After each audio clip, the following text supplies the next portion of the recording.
Everyone, welcome back to the channel. आज हम बात करने वाले हैं मोड सेकंड यूनिट का। ये टॉपिक भी काफ़ी इम्पॉर्टेंट है। मोड के अंदर जब हम बात करते हैं तो बात आती है हमारी रिपीटेशन की कि कौन सी फ्रीक्वेंसी कितने टाइम रिपीट हो रही है। वो जितने टाइम रिपीट होगी वो उसका मोड कहलाएगा। ये एक आइडियल मेजर नहीं होता क्योंकि इसमें बहुत सारे आंसर्स भी हो सकते हैं। फॉर एग्जांपल, अगर एक वैल्यू 3 बार रिपीट हो रही है और कोई और वैल्यू वो भी 3 बार रिपीट हो रही है तो दोनों मोड हो गए ना। अब देखो, इस क्वेश्चन के अंदर हमारे 12 कितनी बार रिपीट हो रहा है? 2 टाइम्स, तो हमारा मोड क्या हुआ? 12 हुआ। अगर मैं इधर 96 को भी 2 बार रिपीट कर देती तो 96 और 12 हमारा मोड होता। जितना हाईएस्ट रिपीटेटिव फ्रीक्वेंसी होगी वही उस डेटा की मोड कहलाई जाएगी। क्लियर? अगर 2 हैं तो हम उसको बाई मॉडल डिस्ट्रीब्यूशन बोलते हैं और 3 है तो उसको मल्टी मोडाल डिस्ट्रीब्यूशन बोलते हैं। क्लियर? अब आप एक क्वेश्चन मैं आपको यहाँ पे लिख रही हूँ, बताना कि क्या है। ठीक है, 5 5 5 9 9 9 2 2 2 इसका मोड क्या होगा? तो आप कहोगे भाई इसका मोड तो 5 9 और 2 है। ठीक है, तो ये हमारा कौन सा डिस्ट्रीब्यूशन में आ जाएगा? मल्टी मोडाल के अंदर, क्योंकि उसमें 3 और 3 से ज़्यादा आते हैं। क्लियर? अब देखिए, ये एक हमने बता दिया कि एक आइडियल मेजर नहीं है, तो उसके लिए क्या सिस्टम है कि एक एम्पेरिकल रिलेशन काम करता है। मीन, मीडियन और मोड के बीच का एक रिलेशन बनाते हैं जिससे हम मोड कंप्यूट करते हैं। ये तब होता है जब हम मोड को कैलकुलेट नहीं कर पाते कि कोई भी वैल्यू रिपीट हो रही है उसके वे से हम नहीं निकाल सकते, तब हम एम्पेरिकल रिलेशन का यूज़ करते हैं जिसका फॉर्मूला है mode is equals to 3 median minus 2 mean. Clear? अब आप ये देखिए कुछ इंपॉर्टेंट चीज़ें। एम्पेरिकल रिलेशन को हम तब यूज़ करते हैं जब हमारा डिस्ट्रीब्यूशन एसिमेट्रिकल हो, स्क्यू हो, नॉन यूनिफॉर्म हो। मतलब क्या कि जो हमारा डिस्ट्रीब्यूशन है वो एक जैसा नहीं है। ठीक है, कैसे एक जैसा नहीं है? कि जो हाईएस्ट फ्रीक्वेंसी है वो या तो शुरुआत में है या बिल्कुल एंड में है, तब हम कहते हैं कि वो नॉन यूनिफॉर्म है। और in ungroup data when the values are not repeated, कि वैल्यूज बार बार रिपीट नहीं हो रही। अगर रिपीट होती तो हम कह देते कि भाई ये मोड है, लेकिन ऐसा नहीं है। तो इन केसेस के अंदर हमारी empirical relation mode is equals to 3 median minus 2 mean का यूज़ करते हैं। एक एग्जाम्पल देखते हैं। हमें ये एक क्वेश्चन मिला है, इसका हमने मोड निकालना है। अब देखो, जो फ्रीक्वेंसी है हमारी जी, इसके अंदर जो सबसे हाईएस्ट है वो बिगनिंग में कर रहा है। दैट मीन्स हमारी जो सेकंड हमारा जो स्टेटमेंट था जो मैंने आपको पढ़वाया था कि highest frequency occurs at the very beginning और टुवर्ड्स एंड, और यहाँ पे वही चीज़ एक सेटिस्फाई हो रही है। ऐसा है कि हमारी जो फ्रीक्वेंसी है, जो हाईएस्ट फ्रीक्वेंसी, वो एकदम ऊपर है। अगर नीचे होती तब भी हम एम्पेरिकल का यूज़ करते हैं, ऊपर है तभी भी, क्योंकि ये एसिमेट्रिक मानी जाएगी। अब देखिए इसको हम कैसे कैलकुलेट करेंगे। तो हमारा जो फॉर्मूला कहता है वो फॉर्मूला कुछ इस प्रकार से है कि mode is equals to 3 median minus 2 mean. अब हमें ये मीडियन निकालना पड़ेगा, मीन निकालना पड़ेगा, तब जाके हमारा मोड निकलेगा। अब आप इसको कैसे निकालेंगे? पहले मीडियन निकालिए। मीडियन के लिए हमें क्या चाहिए? CF 12 plus 60 72। ठीक है, ऐसे आप सबको ऐड करते जाइए। 117 और ये 147 167। तो चलिए मैंने इसका लिख दिया सारा CF। ठीक है, CF आ गया। अब आप मीडियन आराम से निकाल सकते हैं। मीडियन निकालने के लिए आपको क्या करना है? डिस्क्रीट सीरीज के लिए मैंने आपको क्या समझाया था? Size of n by 2th term. अब आपने एक चीज़ नोटिस करी होगी कि भाई अगर आपने मोड निकालना है और आपको ऐसा मिल गया एसिमेट्रिक और एम्पेरिकल रिलेशन का यूज़ करना पड़ा, आपको मीडियन और मीन निकालना नहीं आता, तो आप तो मोड भी नहीं निकाल पाएंगे।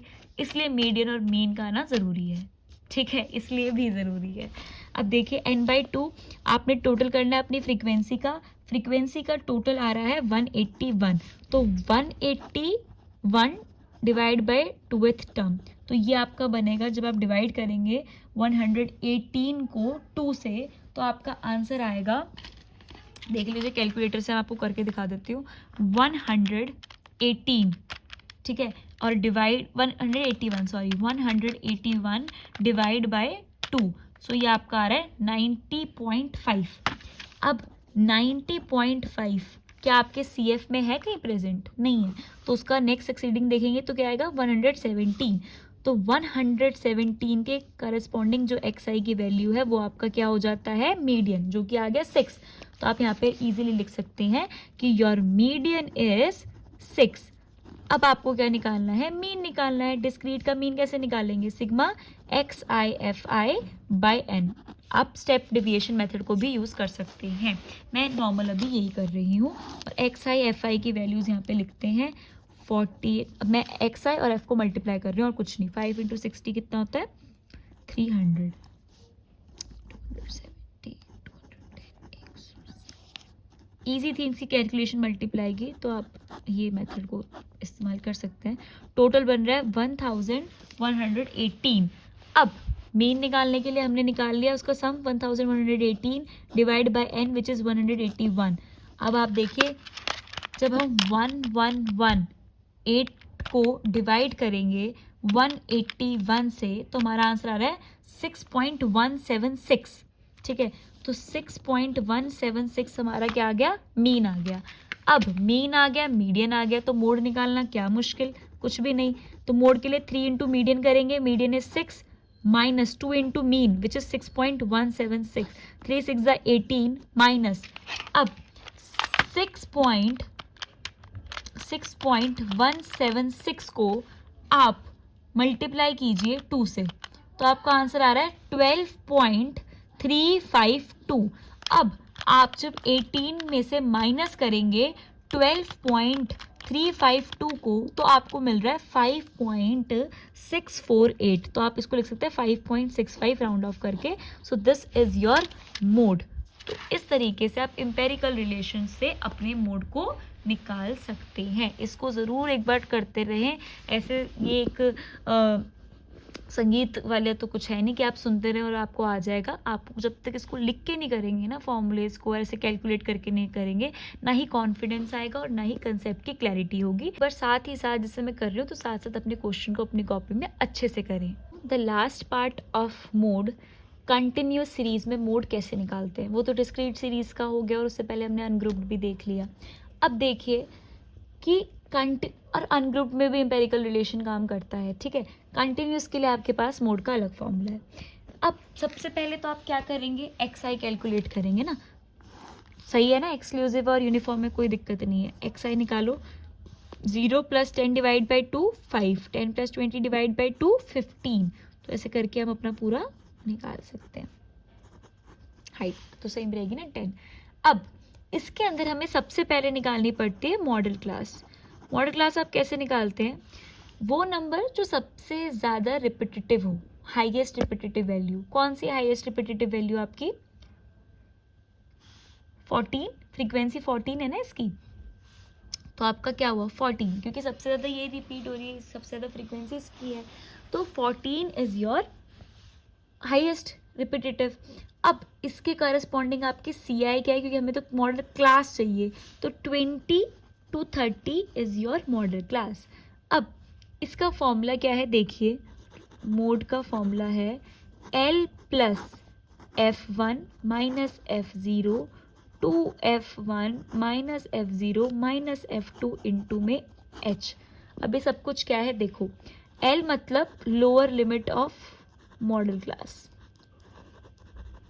मॉडल क्लास आपकी क्या है? 20 to 30, तो आपकी लोअर लिमिट क्या हुई इसमें? 20 हुई, तो आप यहाँ पे लिख लो 20।